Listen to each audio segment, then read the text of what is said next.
right, Patrick Tuor, my man, Pat.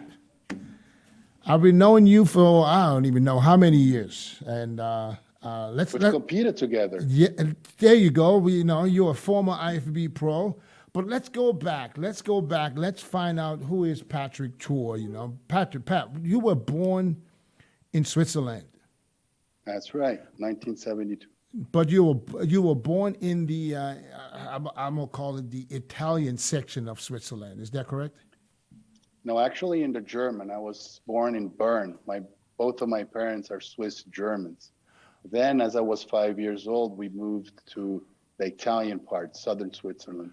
Oh, okay. That's why you're fluent in all languages. You're fluent in German, you're fluent in Italian, and you're absolutely fluent in English. So which kudos. And French. And French. Yes, sir. So where did the French come from? Did you learn that in school, or did you just went to the French part for a couple of years? That too. I mean, we have to have a good knowledge of French in Switzerland, especially if you want to go to a university. The universities back then were only the German and French part. So living in the Italian part, we have to learn both French and German. Otherwise, once you graduate from high school, then you can't go anywhere. But Then I also moved. I lived 14 years in the French part of Switzerland, and there I really picked up my French and got better at it. Okay, so what language do you feel the most comfortable with out of all the languages you speak? Probably Italian, okay. Italian and English. Oh, okay. Oh, yeah, that's cool. That's cool. Awesome. So so you're born in Switzerland, and when did you start? When did you start bodybuilding? Because you are an IFBB pro. I don't even remember. Former. Okay. But you will always be an IFBB pro because you did compete on a pro stage, which makes you a pro for life. So when did you start bodybuilding? How early did it start, and when and where did you turn pro? Well, I started bodybuilding when I was 21 because I couldn't play basketball anymore. I went to the U.S. With a basketball scholarship. Then I signed a contract to play professional basketball in Italy back in 1992. And the problem was that living in Switzerland, at the time, Switzerland was not part of the European community. So even though I was living, close to the city in Italy where I was supposed to play, I was not going to play as a European player, but as a extra European player, which at the time you could only have 2 in every team. So they when they signed me, they weren't aware of that. So when I was supposed to start the season, they told me, look, we have a problem because you cannot play in Italy as a European player because you come from Switzerland. And that really hit me really, really hard because I had a good contract. That was all because Switzerland is not in the European Union? 1992, there's an agreement called Schengen Agreement. The Schengen, yeah. And at the time, Schengen Agreement, and the Bosman Law, which is a law which allowed European players or players from European countries to play in every country without needing a foreign contract. Mm-hmm. And actually, I was from Switzerland, and I did not apply to that rule, so I had to quit professional basketball in Italy. So then you started lifting weights. I used to lift weights in college. We all like to have bigger arms just for fun. And actually, I was friend with a very good football player at the time, and he always take me with him to the gym, and I see these guys training, and I liked it, but I really never got into it because as a basketball player, we were kind of afraid of becoming too big and losing our mobility and what have you. But it's really something I liked, and I used to look at the magazines and dreamed about, if I wasn't playing basketball, that's what I would do. And as soon as it came to be that I couldn't play, at least not in Italy, and I had no intentions to go back and play in Switzerland because professional basketball in Switzerland really stinks and there is no money involved. So I decided, hey, let's do this for serious. And then I started bodybuilding, with intention to compete. Okay, when did you start competing? And did you compete in Switzerland or in Italy? No, in Switzerland, I competed immediately. I stopped playing basketball. It was September of 92, and my first show was April of 93. The beginner championships at the time. You started. And I won You that, yeah. started the same time I started. You started training in '92, like say for bodybuilding, and you competed the first time in '93. Yep. Just like here, I started training in '92, and the first show was in '93. That's awesome. Exactly. That's awesome. So, and where did you turn pro? What show was? What show did you do? The World Championships, 1999. Okay, where was that at? Actually, my story is a little bit more complicated because I was competing at the WABA with the WABA Federation. Remember at the time? WABA, NABA, WABA. No, WABA. You competed in NABA. NABA. You used to be together though, long time ago. Long time ago, yeah. So I won European championships in Belgium, and I won the World Championships in Germany, in Bamberg in Germany at the time. But I could not I could not get my IFBB Pro card. So at the time, you needed to have an overall at the national championships. So after I won the World Championships, that I went back, did the Swiss national championships, won the overall there, and then they told me, okay, now you have to win an international competition, which at the time there was only pro qualifiers in Italy. I don't know if you remember, like the Colosseum, which was organized in Rome. And then I did that show, and I won the international show, which then with the World Championship title, the IFBB said, okay, we grant you the IFBB Pro Okay, card. is that back then? What's the guy's name that was running Italy? Benedetto, or what's his name? No, it was before Mondello. Oh, Mondello. Before him. Yeah. But I think they had to send a letter of a petition for you to get a pro card. Yes. Okay. So the Swiss Federation had to do that. Oh, with all okay. those shows won, they sent it to at the time was Wayne D'Amelia, and then Wayne said, okay, we grant him the IFBB Pro card. So, and that was what year was that? That was 2004. 2004. No, 1994. Sorry. 1994. You got your pro card. So literally. No, I'm sorry. 1994. 1999 was that. 1999, you turned pro. Yeah, okay. My bad. Yeah. So and then you said we competed together. I don't remember what show was it that we stood on stage together. We competed together in the Hungarian Grand Prix. Oh, the first show we did together was San Marino Pro, the World Pro Championships in San Marino. Wow, that was back in 2000. Yeah, you were there. Ronnie was there. Jay was there. Yeah. Günther Schlierkampf, Marcus Rule, Orville Burke. Yeah. I mean, I remember. I really got a slapping. Yeah, you went in with a 10 out of 10, right? Oh, I got a big wake up call. No, but you know what? That was your pro debut. Yeah, that was my pro debut. Yeah, but I think that's awesome. You do your pro debut and you stand next to the Mr. Olympia. That had to be fucking something else. I looked at you guys from the back. I had the best seat in the house. Let's put it that way. That is so funny. Best seat in the house. So that's awesome. So you competed in the World Championship in I remember in San Marino. And then when did you start? When did you get to the part where you said, you know what? I want to take all the knowledge that I accumulated and I want to start helping others to compete and be their best. Well, actually, that's something I've always done, but I didn't look at it as a career. You know, back in the day, even for my first show, I helped my training partner who competed actually in the open class. I was doing the beginners, and he had competed before, but for some reason, people always come to me for advice, and I always seemed to have an answer which they actually liked, and I coached him, and he won the overall at the Swiss Championships, and I won the beginners. And then, you know, word spreads, and you start training first guys in your city, and then the whole Switzerland, and I started coaching people in Italy and Germany, and you know, word of mouth. But it's not something I started because at the time there wasn't really such a thing as a career in coaching like there is today.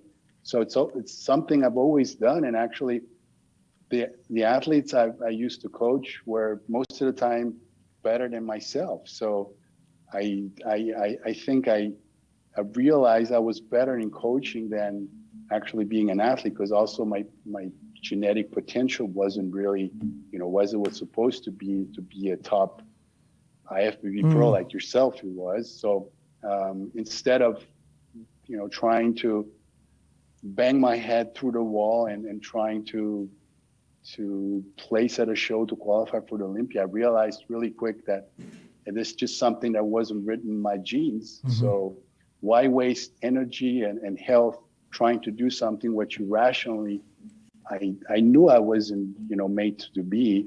It's like wanting me as a basketball player wanting to play in the NBA. I was 6 feet tall, white, slow.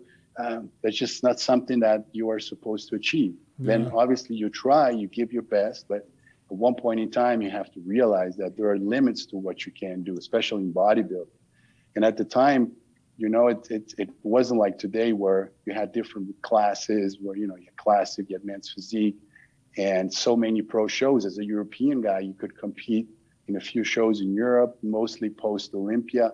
So it was very, very difficult to actually, get a good placing. And that's, where I realized that I had to invest my energy and my knowledge into helping others than trying to do it myself. Yeah. Would it be possible at your level of coaching to also be still competitive and still be a competitor? Is that even possible? People always ask how I got here. I was willing to work just a little harder than everyone else. Every damn day. If I can have hundreds of hours back, I'm gonna grab them. Spending hours prepping chicken, rice, and vegetables, F that. I rely on perfect nutrition. I rely on trifecta. Not with the amount of work that I do today, no, it would be possible. Yeah. You need to be mentally aware all the time and available. And as a professional bodybuilder, you have to be very selfish. There has to be a lot of time where you need to be with yourself. You need to have your routine and nothing can interfere with that. And coaching other athletes at a high level. And I'm not just talking about one or two, but more than a dozen, it becomes very difficult. I don't think you would be doing either one really, really well. Yeah. Do you think that being a former pro, competing as a pro, winning, world championships, do you think that was beneficial for what you're doing today? Did that help you in any way? Because, you look at some coaches today that they never really worked out, and our coaches, So do you think being an athlete and a competitor yourself helped you? I don't think it's necessary, because you have examples out there of coaches, great coaches who have never competed but are extremely good at what they do.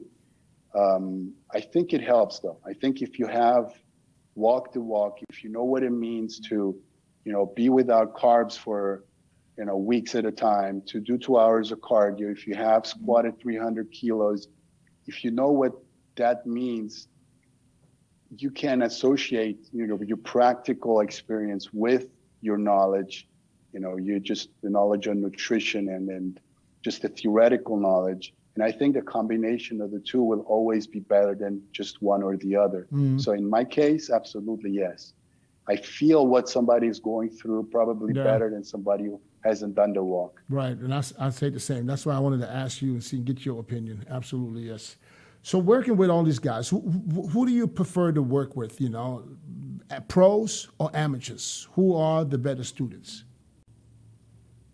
Well, if you talk about students, I think obviously amateurs are easier to work with and are more eager to learn. When you work with high-level pros, I think there's a lot of compromises that need to be made. There's a lot of also experience that comes with every athlete. So you are not actually writing that book. You're trying to complement, with new pages in the book. Whereas with an amateur, most of the time you're trying to understand and trying to really build things from from scratch. And I think it makes it more fun in a way, because you are a bigger part of why they are successful or they become successful. With a pro, I think it's more complicated, because there's a lot of more awesome psychological work that comes into it, understanding, trying to find a common ground more than with somebody who is tabula rasa and is just more willing to listen to you 100% without having his own knowledge come into play. What's your strategy like? Let's say, let me get an example. Iain Valliere, as an example, he comes to you, he was already a pro, he comes to you. Then what is your strategy? What do you start when someone like a pro comes to you? What is the first thing you do? How do you assess and how do you start working with this guy? This is just for the fans to see what what a coach does and how he started to do you have a question there, or what do you go by or off? Well, you have to understand a little bit where he's coming from. So obviously you want to know what has been done in order to build that physique you have in front of you. That's the first thing. You have to get an understanding of his habits and what also his mental attitude towards what he has been doing, how comfortable he feels with what he has been doing. And more than trying to, scratch everything and try to put something in maybe that is totally different, you try to go with what you have in front of you, making small changes. In case of Iain, for example, we knew that he had some body parts that he needed to improve. So I think from the beginning that was a little bit our strategy, trying to improve certain body parts, prioritizing them in training. The second work was to be, we need to be bigger. He has always been somebody who relatively easy gets in condition, but then maybe to really be one of the top contenders was lacking a little bit of that size, the freakiness. He has not the most aesthetic physique, so he has to compensate with really sheer freaky mass. And so that's what we've been working on off season, is trying to get in progressively more food, making sure he gets stronger, make sure he gets just overall bigger, not just focusing on weaker body parts. So always try to figure out what has been done and see if you can find a way to make that athlete better in what he's doing. You, like you said, you're talking about athletes who are already pros, who have done a lot of things right, most of the things right, otherwise they wouldn't be where they are. Right. And what you try to find is, what can I add to that, or what are the small changes that we can do for his body to respond even better and to take it to a higher level. Yeah. So are you hands-on with workouts too? And when, because you said you talk about body parts that need to come up, do you just tell him, or do you tell a guy, listen, you need to bring this body part up, or do you, involve yourself in what to do in order to bring it up? Well, in the case of Iain, for example, he's somebody who has a very, very good knowledge of what he's doing. You're talking about an exceptional bodybuilder, not just on a physique standpoint, but also somebody who has a very good understanding of bodybuilding, of workout, and nutrition. So yes, I give him guidelines in terms of frequency of training and the amount of training that we want to do. And most of the time also what type of workout. So the rep ranges and the frequency we want to train at. You always try to have the nutrition and the training kind of make sense with each other. But then he's also somebody who has to be very instinctive. So, when you're a professional bodybuilder at that level, you have to know when you're doing a little bit too much or not enough. And therefore, he's also very instinctive, and he can change, he can switch things up a little bit, on his own. But most of the time, yes, I give, the amount of work that I want to be done and the frequency which I want it to be done. Then we discuss, are things going well? Do we need to, slow it down, increase the food, decrease the food? So those are weekly conversations that we have. So you guys talk on a regular, every week at least? In the off season, I try to stay on him, because he gets in his own space, and then he just goes with what he has. He's somebody who never complains. Iain will never complain about anything. Not when he is, not having enough food or when he's eating too much. So in the off season, especially, I have to kind of try to get the warm out of him and try to figure out, are things going well? Because he will always say that everything is going well because he's such a positive and hard-driven athlete. So we write and say, how you feel? How's your food? Because he's eating so much food, I get worried because, after a while, I know what it means to eat that much. And then I try to figure out, okay, are you still able to get that in? How's your appetite? How's your training energy? Do we need to slow it down? And you have to kind of read between the lines because when they are so driven, when they have such a high desire, they rarely say that, they're maybe that the food is too much or the training is too hard. What do you do when the food is too much? Well, there's no other way than to pull it back a little bit. You have to get a deload period where you let your digestive tract relax a little bit, get hungry again. Obviously, you're going to lose a little bit of weight. At the same time, you try to reduce the training volume and intensity to kind of adapt that.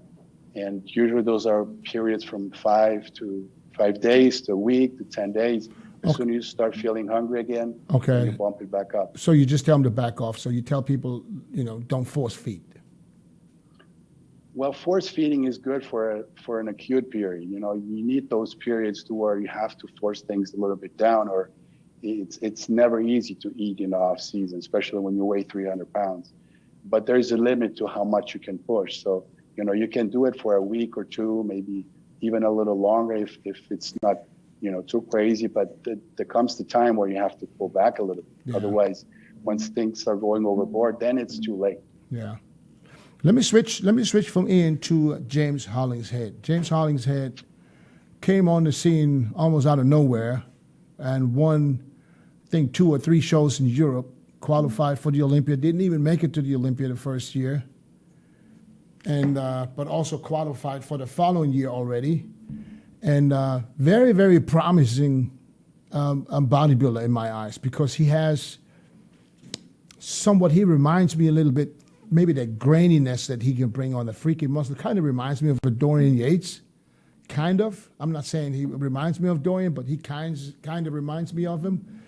And, a lot of people had really, had him on the radar for the Olympia last year. What do you think happened to James for him to step on stage at the Olympia and not being who he can or he is supposed to be? Oh, I know what happened. We over dieted. That is, I said it before, that is absolutely 100% my fault. We were at about, I think it was around the 4-week out mark, and the condition was already very, very good. Mm-hmm. And then what we tried to achieve is that extreme look, that really, really peeled out of your mind look. And it was absolutely not necessary. So once his body started to go in overdrive, we've pushed it too hard. Then we've really tried everything, especially the last week, 10 days. It was probably too late to bring it back. It was impossible. If you know James's body, there is a point of no return. And to bring that back, that fullness, density back, it takes weeks. And sometimes I would say even a few months to really have him, carburate again and have that homeostasis again. So he was eating so much food the last week before the Olympia as we tried to, bump it up. But it was just impossible. Yeah. You obviously get heavier, but that look that you have, it doesn't belong to you.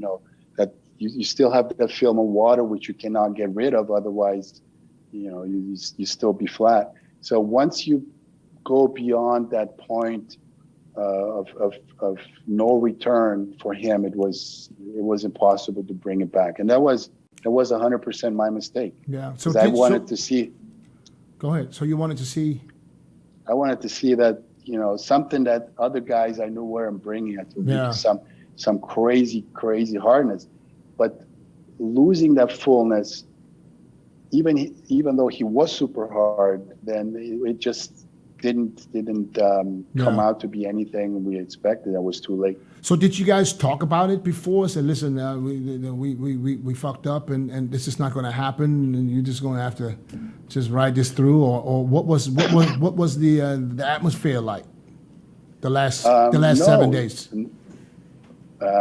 We talked a few times every day. I mean, we knew we were a little bit light, but we were always hoping that with bringing back food, it would change. The look would change. You would hope you would still come alive. Yeah, I mean, it was a big learning experience. I mean, you have other athletes who, even though they are flat, they're pushing the condition. They still keep a certain roundness, and you can still bring it back. Mm-hmm. James is very particular. It's just one in 100. Once he passes that, his metabolism just goes so berserk, and he loses everything that you actually built over the last 6-7 months, and you just don't bring it back. It's just now again, starting to really get that fullness and density back. So it happens really fast, and it takes a long time to bring it back. It's very particular. So were you sitting at home and watching the Olympia on the live stream? Yes. So what was your own personal reaction when you see your guys step on stage? Let's start with Iain. What was your reaction when you saw Iain step on stage? Well, with Iain, it was very different because we've done 3 shows before the Olympia. We've done Tampa, and then Texas, then the Arnold Classic, and then the Olympia. So we had a very good understanding of what we needed to do to really just tweak little things, and we knew exactly what to expect. The only thing I was a little bit afraid of was him being a little bit tired. Even though mentally an athlete can be 100% and push to it, there's limits what the body can do, especially if you have been in contest shape for 9 weeks. Right. So I was a little bit afraid of that, and always kind of expecting maybe the body not to respond to what we wanted to do, but it didn't. So I pretty much, from the updates, had a very good understanding what he would look like when he came out of the Olympia. And I would say we were like 97% what we needed to be. We could have been a little bit drier, but then again, you're a little drier, you lose sometimes fullness. Sometimes you want to find that happy medium. Exactly. So I was actually very happy because personally I thought it was a better look than the year before. Obviously the year before everybody was saying, oh, this was a fantastic look, because that's something he never had. Mm-hmm. And once you achieve a certain look, then everything is compared to that again the next year, obviously. But I thought he was bigger, it was heavier, at least it's like 7-8 pounds more than the year before. And the condition was practically the same. So we knew we had, improved on that. Mm-hmm. So if you compare Iain with the 3 shows he did before the Olympia, what show do you think he looked the best? Oh, definitely Texas. Texas, huh? Yeah, Texas, then the Arnold, then the Olympia, then Tampa. Yeah, Texas, he was the sharpest. I mean, Texas, he was really sharp. He wasn't its fullest, but I think he still had enough to really be impressive. Oh yeah, and I think that's why he edged out Steve, because he was sharp. Yeah, I was there. I watched it, and I remember he was, especially for the finals, he was really sharp. Yeah. Yeah. But he's always like that. He always gets better. A few more meals. He relaxes after pre-judging. He breaks that sweat. So, but don't you think when if that's the case, so would you think that maybe next time for a show like the Olympia, or a show where there's pre-judging and finals, maybe just to start everything earlier to get him there to be at his peak at the pre-judging? That's exactly what we did. That's what we did for the Arnold. We went through a theoretical pre-judging before the pre-judging, and because it's not a matter of fullness, it's really a matter of crispiness. Just polish. Then, if you're a little crispier, you have the same type of fullness, then you look better, and everybody's like, "Oh, he looks harder and fuller." No, he he just lost a little film of water, and then the physique is still the same. And also you relax, you know, you get good comparisons in your mind, you're in a good place. That can change a physique within 5-6 hours from prejudging to finals. You know, there are certain aspects which you can manipulate, like you said, you know, start things earlier, feed up. But there are other things that you can't control. And the mind, the way you feel, you know, going into a backstage changes a physique totally. Yeah. So you also you must agree with Iain that, you know, for him it works to do more shows. Always works for him, where others would say, that's too many shows. He gets better with each show almost. That's still the same.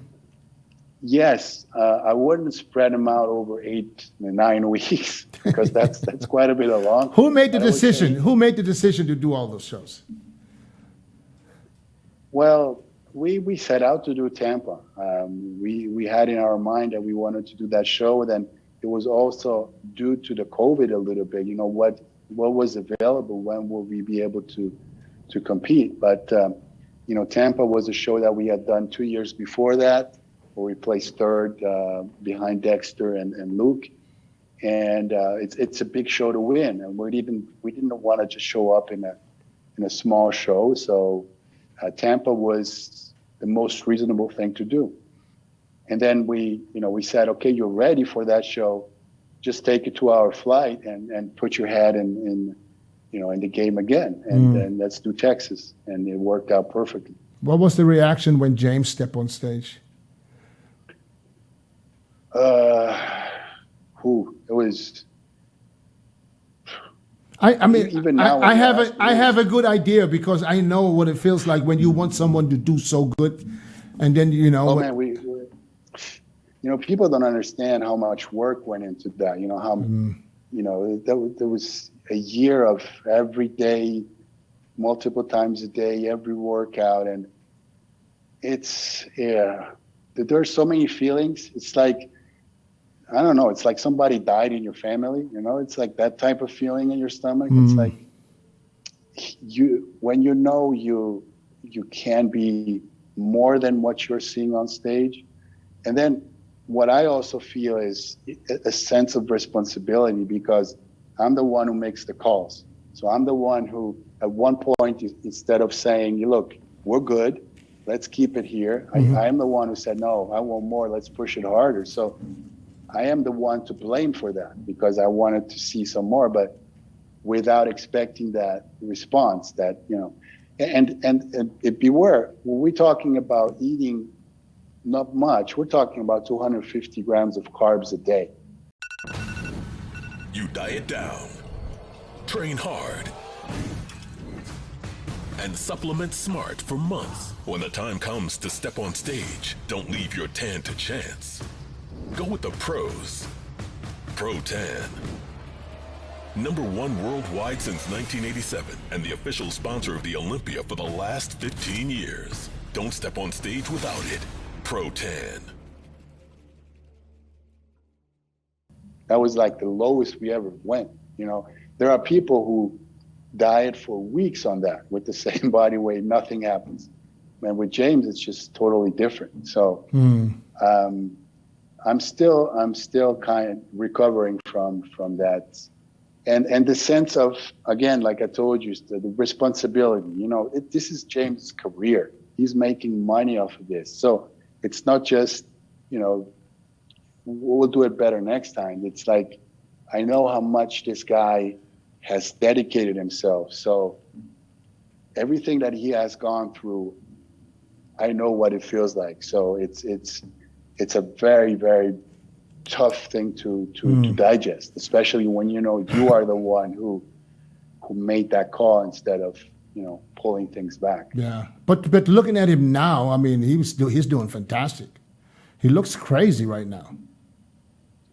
Now he's just, you know, doing his thing, listening to his body, finding his way back, just feeling well with training and everything. Yeah, no, he looks good. Yeah.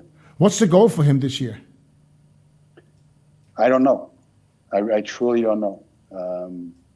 I think for him right now, it's really finding pleasure, getting over that negative feeling that the Olympia created, finding pleasure in training, finding comfortable with what he's doing. And then I hope to see him in some show in Europe at the end of the year, like the Arnold Classic or something like that in Britain. But that's really something I haven't talked to him about yet. Because again, it's more of, I want him to feel comfortable. I'm not trying to interfere too much.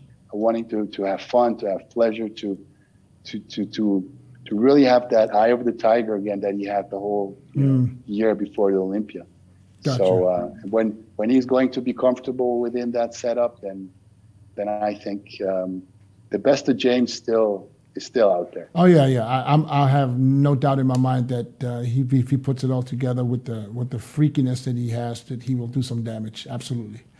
Let me bring up one more person, Carlos Thomas Jr. I did not know who he was really before I brought him on my podcast. I knew him only from when you posted something about him. And then I remember when I had him on the podcast, I thought he was still, it was like a week out from a couple of days out from the Nationals. And then he told me that he wasn't working with you for the Nationals. Can you talk about this? What happened? How all of a sudden someone that's been working with you for, I don't know, it looked like for a year or maybe even more? Yeah. How all of a sudden, a couple of weeks out from his most important show, he switches coaches? What happens in a case like this? Well, I would like to know too. So you don't even know? I don't know what his thought process was. Actually, it was 1 week out from Nationals. He probably didn't feel comfortable with the way he was looking, the way he was feeling. That's what he told me. And he said he was going to do things on his own. That's the only thing I received as an explanation.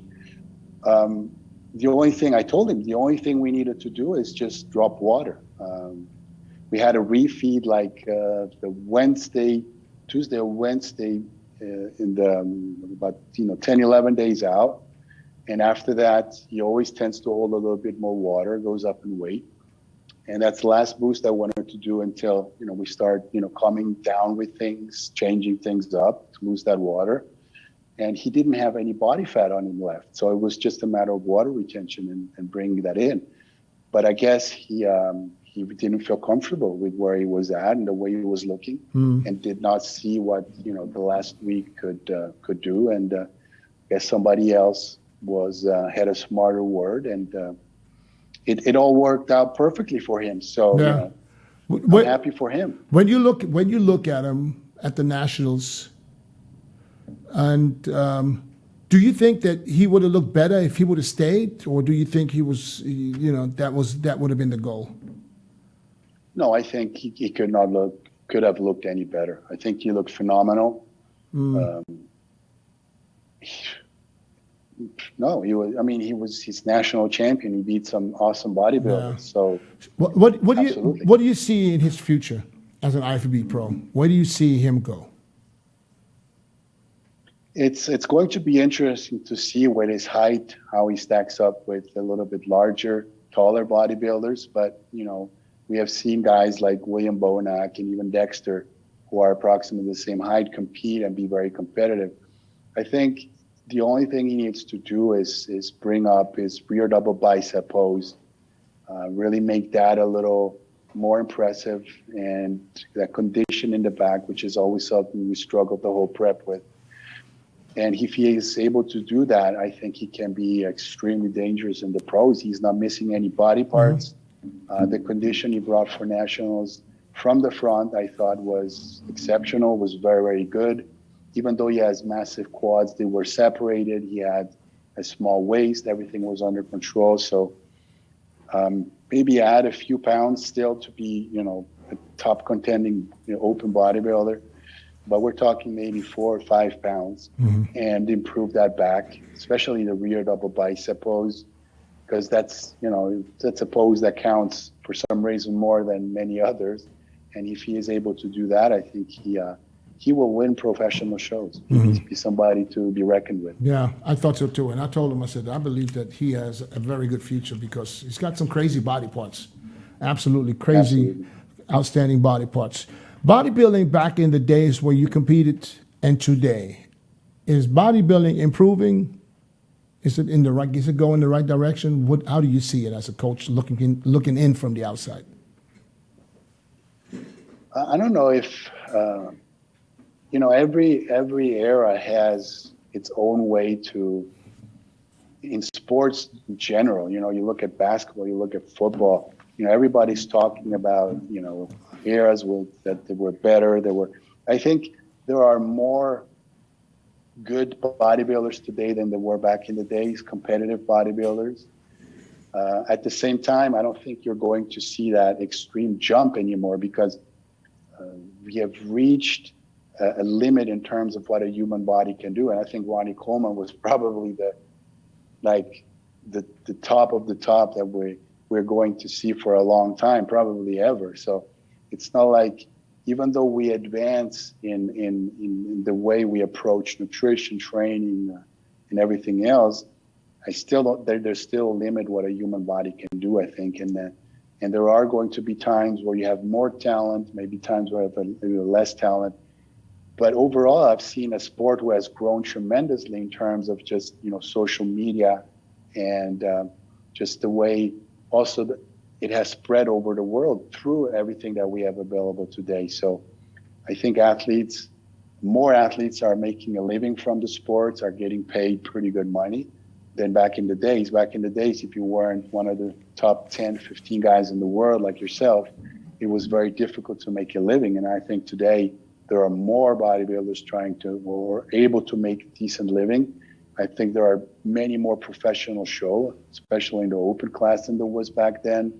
And the exposure has been much, much greater. So I think it has grown in terms of just as a market in itself. As far as talent, it's generational. It's back in the days when you were competing, when I was competing, there were exceptional guys out there. Talking about Ronnie, talking about Jay, talking about yourself, talking about Marcus Rue, those phenomens. It's not like they were better, but they were just more freaks, I think, back then than they are today. But they weren't better bodybuilders. It's just a matter of there's different talent today. But overall, I think the average open bodybuilder has gotten better, because back in the days you had a few or some good guys, and then it dropped off really quickly. Behind that, I think today you have quite a bit of guys out there who can win pro shows, who really display an amazing physique. So awesome. Yeah, I just wanted to hear. I'd like to ask always guys to see what they're thinking about the way it was and the way it is today. Let me before I let you go, I want to get your prediction for the Arnold coming up in 5 weeks, or below less than 5 weeks now. Give me your top 5 and why. I know it's hard. I know it's hard. It's not easy, I know, but just go with what you know right now. I'd actually have to have the list in front of me to be. Okay, I can tell you. I can give you some names right now. Brandon Curry, William Bonac, Brett Wilkins, Steve Kuklo, Justin Rodriguez, Rafael Brandao is out. Max Charles. Hold on, let me get the complete list.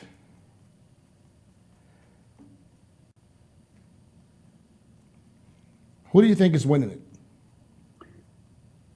I think, well, since I saw the initial list, I think nobody's beating Brandon Curry. Mm-hmm. If he's on his A game, I don't see anybody beating him. He was somebody who has been in that top 2 at Olympia. He has an amazing physique, and I don't see him not showing up. Yeah. 100%, because he has always been in the last 3-4 years. Okay, here's the list complete. William Bonac, Raphael is out. Max Charles, Brandon Curry, Samson Dowder, Nathan DeAsher, Regan Grimes, Steve Kuklo, Cedric McMillan, Justin Rodriguez, Mohamed Shaban, Brett Wilkin, Akeem Williams, and Fabio Giga Resende. I don't know exactly who that is, to be honest. Well, I'd have to go with Brandon winning the show. Yeah. After that, if somebody like an Akeem Williams, for example, brings it, then he's going to be in the top 3. Unfortunately, last year we didn't see that. If we see a 2020 Akeem, that's a lot of muscle. That's a lot of muscle and a fantastic frame. So I'd probably have him up there. Somebody who I've really liked and I follow is Brett Wilkin. Last year at the Chicago Pro, he got second behind Hunter. I think he has an amazing physique, very well balanced, dense, very polished, fresh, that young, fresh muscle. So he's somebody who's going to be up there. Somebody you can never count out is Nathan DeAsha. Again, if he shows up full, dense, his legs are where they need to be. Again, that's a first call-out guy, absolutely also. Steve Kuklo, if he has that 5% polished more look than he did last year, he's always somebody dangerous because you need muscle, and the guys who have the most amount of muscle, those are the Brandon, the Keems, the Steve, the Nathan, and probably also William. The William at the Olympia obviously wasn't his best by far. Again, with William, if he has the fullness and if his legs keep up, because the only thing that I saw actually from him was just in the leg department, he has lost some roundness, especially the sweep on his legs. If he brings that, then that's the first call. So first call out will be Brandon Curry, Brett Wilking, Akeem Williams, Steve Kuklo, Nathan DeAsha, and maybe throw in there even Samson if he keeps improving like he has. But that's my first call out at Arnold.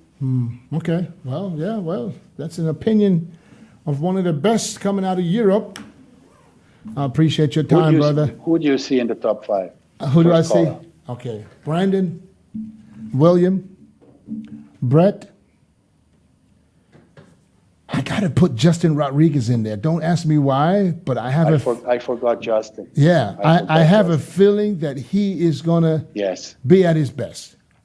So I got to put Justin Rodriguez in there. And then, I think then it's wide open between Akeem, Regan Grimes, Samson. One of these 3 is going to snatch that 5th spot in the first call out. If they call 5. If they call 6, then, there's 2 more can slide in. Yeah, how about Nathan?